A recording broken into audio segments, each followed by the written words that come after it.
Hi yogis, Joan Hyman here.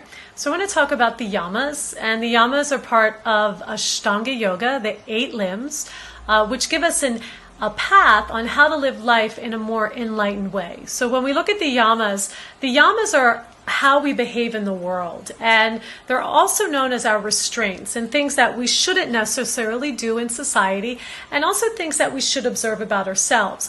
Now, I like to think of these as boundaries, and I also feel like the first 2 yamas are the most important, and they really set us up for living, accordingly to the ethics that the 8 limbs are trying to teach us. So the first one is Ahimsa. And so Ahimsa is nonviolence, and it doesn't just have to do with our actions. And remember, our thoughts and our words become our actions. So the real question is, are your thoughts loving?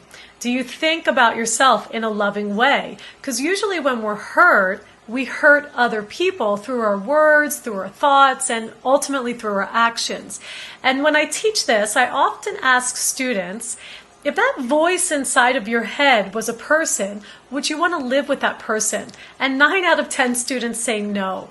Okay, so this is the practice of Ahimsa. And when we study the Yoga Sutras, there's only 3 Yoga Sutras about asana. And a lot of the sutras are giving us tools on how to understand how to train our mind.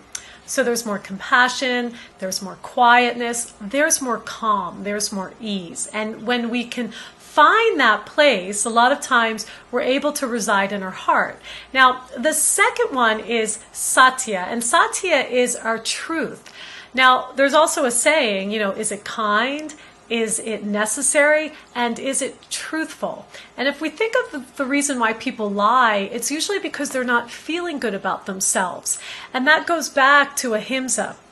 And Ahimsa also is a practice. It's not just about doing self-care once or twice a week. It's every little decision we make. And if we tie it in with Satya, every little decision we make, is it aligning with our truth? And it is aligning with who we are. And when we can really stand in our truth, especially when it's aligned with our heart, what we speak is more compassionate. Also, what we speak, it resonates with people more because there's a realness there and people can feel that. And when you're in your truth, there is a fearlessness, there's a courage to be standing in your truth because you're aligned with your authenticity.